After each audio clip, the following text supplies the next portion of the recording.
तो उसमें मैंने बताया, और ये फैक्ट बात है कि जो मुझे लाइफ में बेस्ट गिफ्ट दिया है वो किरण जी ने दिया है 2-3 दिन पहले। जो क्योंकि वो सबसे गहरा रिश्ता, वो मुझे सबसे नज़दीक से जानती हैं, तो मैंने उनसे पूछा कि आप मुझे बताइए मैं क्या क्या चीज़ें मेरे अंदर हैं जो मैं इम्प्रूव कर सकता हूँ, क्या खामियां हैं। तो उन्होंने बहुत अच्छी तरह मुझे समझाया कुछ चीज़ें मेरे बारे में जो मैं इम्प्रूव कर सकता हूँ। मुझे लगा वो बहुत बहुत इम्पॉर्टेंट चीज़ थी मेरे लिए, उनकी बातें सुनना और समझना कि एक दूसरा इंसान जो आपके इतने नज़दीक है वो आपको कैसे देखता है और आप में क्या इम्प्रूवमेंट देखना चाहेगा। तो that was the best gift for me. Have you started on that? या आई स्टार्टेड इमीडिएटली, सुनने के साथ ही आई स्टार्टेड। एक उम्र के बाद अपने आप में बदलाव लाना बहुत मुश्किल हो जाता है। हाँ। आप इस बात के लिए हमेशा ओपन रहते हैं। जी हाँ, मुझे बड़ी खुशी है इस बात की कि मैं अपने आप को टटोलने में शर्माता नहीं हूँ, ना मैं डरता हूँ। मुझे लगता है कि अगर मुझ में कुछ खामी है तो मैं देखना चाहूँगा, समझना चाहूँगा और उसको करेक्ट करना चाहूँगा। क्योंकि एक्चुअली ज़िंदगी जो है ना वो एक जर्नी होती है। हम अक्सर सोचते हैं कि अगर मैं ये कर लूँगा तो मैं कुछ अचीव कर लूँगा, या मुझे यहाँ तक पहुँचना है, या मुझे ये करना है। एक्चुअली ज़िंदगी हर दिन एक सफ़र है, और जो चीज़ आप करने जा रहे हैं वो आप शायद पहुँचे ना पहुँचे, लेकिन उस जर्नी को आपने कैसे जिया है अल्टीमेटली वो मैटर करता है।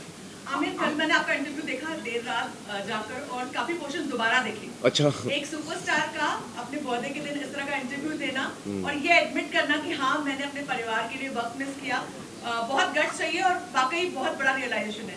क्या कहेंगे आप इस बारे में? एक्चुअली ये जब मुझे, क्योंकि हम कोविड के वक्त पे हम लोग सब घर पे ही थे ना, तो मुझे बहुत वक्त मिला सोचने का, और ज़िंदगी की जो लाइफ कितनी प्रेशियस है, कितनी फ्रेजाइल है ज़िंदगी, कितनी हिंदी में कैसे कहते हैं, नाजुक है। Thank you. ज़िंदगी कितनी नाजुक है उसका एहसास हम सबको शायद हुआ उस वक्त। और फिर मुझे रियलाइज़ हुआ कि एक्चुअली वक्त ही सबसे इम्पॉर्टेंट चीज़ है हमारे लिए, क्योंकि हम सबको पता है कि हमें एक दिन जाना है, और वो बात श्योर है कि हमको एक दिन जाना है, और कब जाना है वो पता नहीं। कितना वक्त है मेरे पास, कितना वक्त है आपके पास, ये हमें पता नहीं है। तो जब ये चीज़ हमें पता है तो फिर वक्त का बहुत सोच के इस्तेमाल करने की ज़रूरत है कि आप माइंडलेसली बग़ैर सोचे हम ज़िंदगी जीते हैं, और मैं भी ऐसे ही जीता रहा। तो मेरी कोशिश अब रहेगी कि मैं ऐसा ना करूं, और जो लोग मेरे, जिनको मैं बहुत चाहता हूं, जो मुझे बहुत चाहते हैं, उसमें आप सब भी हैं, ऑडियंस भी हैं, सबकी अपनी जगह है हम सबकी ज़िंदगी में, मेरी ज़िंदगी में जैसे सबकी अपनी जगह है। उस सबको मैं ठीक तरह से वक्त दे सकूँ, ठीक तरह से ध्यान दे सकूँ, और मैं हर रिश्ते को हेल्दी बना सकूँ।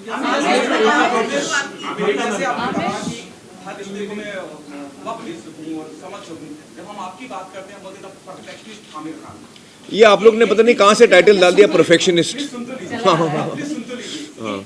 कहाँ से आती है कि हाँ मेरे अंदर भी कुछ कमियां हो सकती हैं, हाँ मैं भी कुछ गलत कर सकता हूँ। एक्चुअली मुझे लगता है कि एक दफ़ा मुझे समझ में आ गया कि मुझ में कुछ कमज़ोरी है या मुझसे कुछ गलती हुई है, तो फिर मुझे उसे सुधारना चाहिए और उसकी तरफ बढ़ना चाहिए। तो उसमें अभी मानने में क्या उसमें शर्म है। एक्चुअली बल्कि वो बेटर है कि आप कुछ सीखते हैं तो आप जब शेयर करते हैं तो और लोगों को भी सुनने को मिलता है। मैं कितने लोगों से सीखता हूँ, उनकी ज़िंदगी से मैं कितना सीखता हूँ। आपका इंतजार और आपकी फिल्मों का इंतजार तो पूरी दुनिया को रहती है जी। लाल सिंह चड्ढा को लेकर अब तो बेसब्री हो रही है। कुछ बताएंगे? नहीं, अभी तो आई होप कि जैसे हमने प्लान किया है 11 अगस्त को हमारी फिल्म आए, और अब हमें लगता है कि हमें जो वक्त चाहिए था फिल्म को ठीक से कंप्लीट करने का वो हमें मिलेगा, और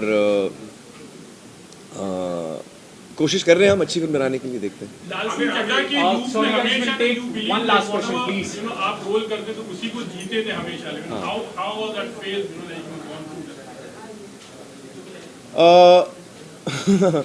एक्चुअली ये बड़ा यूनिक पीरियड रहा है हम सब के लिए, नॉर्मल नहीं रहा। हम लोग 2 साल कोविड, हमने कभी लाइफ में ये चीज़ एक्सपेक्ट नहीं की थी, हमने कभी इसका सामना किया नहीं है ऐसी चीज़ का। तो I think we were all trying to deal with it. तो लाल सिंह उसी दौरान में हुई है।